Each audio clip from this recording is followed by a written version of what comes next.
بسم اللہ الرحمن الرحیم۔ فلسطین۔ آج کی یہ معلوماتی ویڈیو فلسطین کی ہے۔ فلسطین کو نماز کی فضیلت کے بعد یہ مسلمانوں کا قبلہ اول بھی ہے۔ یہ انبیاء اکرام کی سرزمین رہی ہے۔ ناظرین، حضرت ابراہیم علیہ السلام نے فلسطین کی طرف ہجرت فرمائی۔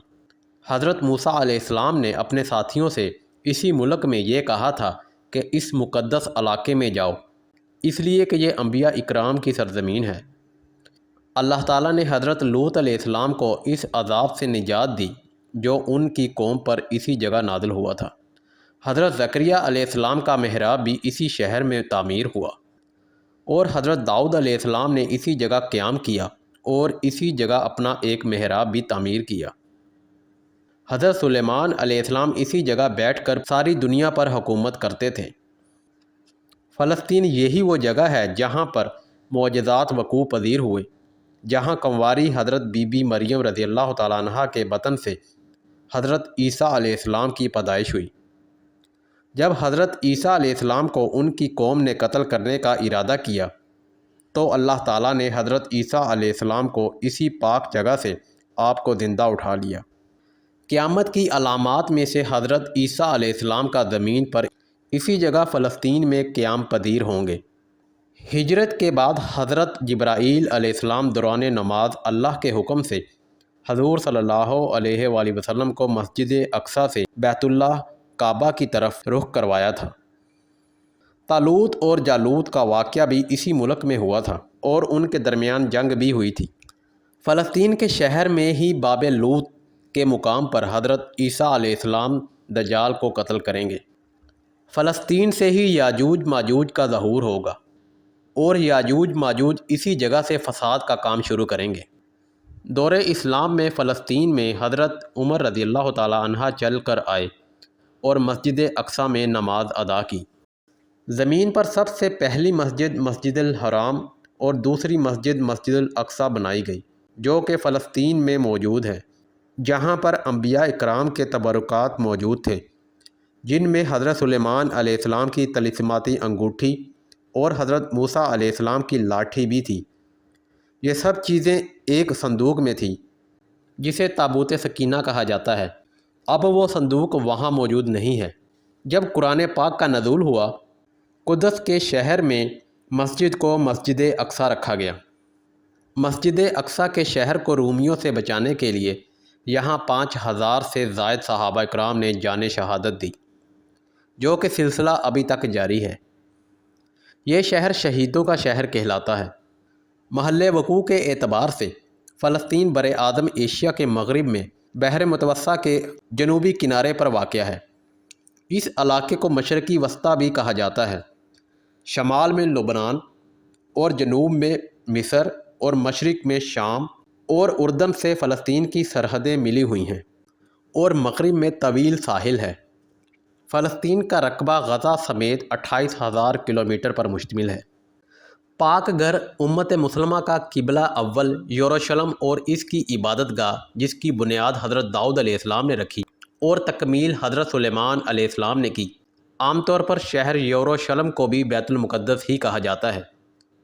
یہ ان شہروں میں سے ایک ہے جنہیں نوح انسانی عزت و احترام کی نگاہ سے دیکھتی ہے، جس کا ذرہ ذرہ مقدس ہے۔ اکثر انبیاء اسی شہر میں مبعوث ہوئے۔ یہ شہر مسلمانوں، عیسائیوں اور یہودیوں کے لیے یکساں متبرک ہے۔ ان حضور صلی اللہ علیہ وآلہ وسلم ہجرت کے بعد صحابہ اکرام کو ساتھ لے کر 17 ماہ تک اسی طرف رخ کر کے نماز پڑھتے رہے۔ جب آپ صلی اللہ علیہ وآلہ وسلم معراج کے لیے گئے تو یہی مقام آپ صلی اللہ علیہ وآلہ وسلم کی پہلی منزل بنا۔ اسی مقام پر حضور صلی اللہ علیہ وآلہ وسلم نے سابق انبیاء اکرام کی امامت کرائی۔ یہاں حضرت داؤد علیہ السلام، حضرت سلیمان علیہ السلام اور کئی دوسرے انبیاء علیہ السلام کے مقابر ہیں۔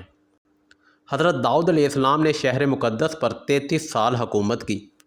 اس تمام عرصے میں اسرائیلی فوجوں کو سکون بہت کم ملا، البتہ ان جنگوں کا نتیجہ بنی اسرائیل کے حق میں اس لیے بہت زیادہ مفید رہا کہ بنی اسرائیل جو قبائلی عصبیت کا شکار تھے، مختلف قبیلوں میں بنے ہوئے تھے، ایک قوم بن گئے۔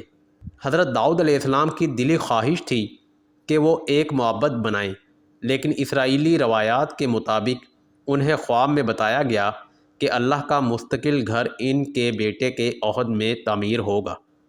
چنانچہ حضرت سلیمان علیہ السلام نے تخت نشین ہونے کے بعد اس معبد کی تعمیر شروع کرائی۔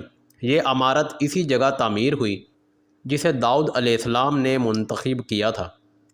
اس عمارت کی تعمیر 7 سال تک مسلسل جاری رہی اور 2 لاکھ افراد اس کی تعمیر میں مصروف رہے۔ بعد میں یہ عمارت ہیکل سلیمانی کے نام سے مشہور ہوئی۔ ہیکل سلیمانی فن تعمیر کا ایک شاہکار تھا جس کی لمبائی 90 فٹ، چوڑائی 30 فٹ اور اونچائی 45 فٹ تھی۔ اس کے اندر پاک ترین جگہ بنائی گئی جہاں تابوت سکینہ رکھا گیا۔ حضرت سلیمان علیہ السلام کی وفات کے بعد بنی اسرائیل کی ریاست 2 حصوں میں بٹ گئی۔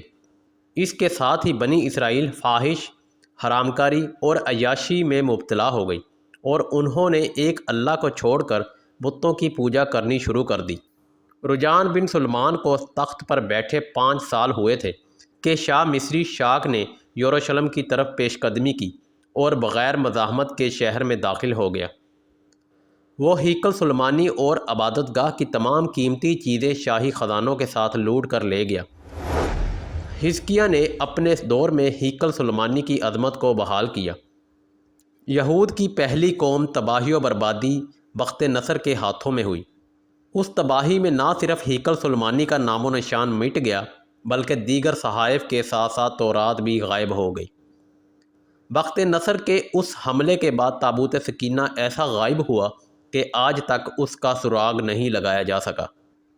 539 میں ایران کے پہلے کسری نے بابل کو فتح کیا تو اس نے یہودیوں کو اپنے وطن واپس جانے کی اجازت دے دی۔